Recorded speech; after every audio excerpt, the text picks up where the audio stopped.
আসসালামু আলাইকুম। ঈদ মোবারক সবাইকে। প্রতিদিনের সকাল তো সুন্দর হয়ই, আর ঈদের সকাল হলে তো কথাই নেই।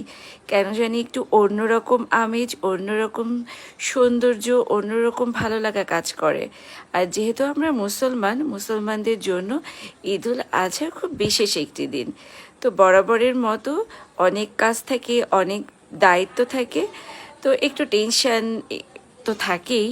তো যাই হোক, ঈদের দিন সকালবেলা আমি বাইরের সৌন্দর্য উপভোগ করছিলাম। এর মধ্যে সবাই নামাজ পড়ে গরু কোরবানি করার জন্য চলে আসছিল। আমি ভেতর থেকে দেখছিলাম আর ভিডিও করছিলাম। আমার খুব মন খারাপও লাগে এই দিনটাতে।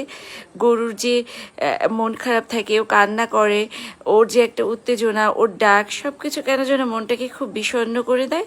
তারপরেও আল্লাহর হুকুম আমাদেরকে পালন করতে হবে।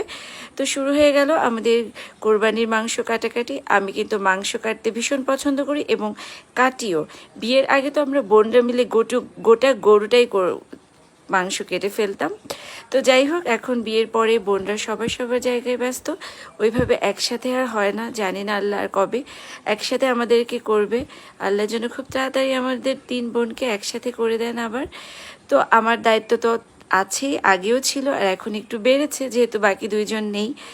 তো যাই হোক, আমি শুরু করে দিলাম মাংস কাটাকাটি। আমি কিন্তু প্রচুর মাংস কাটতে পারি। তো আমরা এটা নিয়ে হাসাহাসি করছিলাম যে আমাদেরটা তো কাটা হয়ে গিয়েছে, আশেপাশে 2-4টা যা আছে এনে দাও, আমি কেটে দিচ্ছি। তো জাস্ট কিডিং। ওকে, তো মাংস কাটাকাটির পর এটাকে বন্টন করা, সব কিছু মিলায়ে দিনটা ভীষণ প্রেশারে ছিল। তারপরেও খুব ভালো লাগা কাজ করছিল। মাংস মাপছিলাম, সেটাকে প্যাকেট করলাম, বন্টন করলাম। তো আলহামদুলিল্লাহ দিনটা খুব ভালো গেল। আমি এখন ভীষণ ক্লান্ত। আবার পরে আসছি নতুন কোনো ভিডিও নিয়ে। আল্লাহ হাফেজ।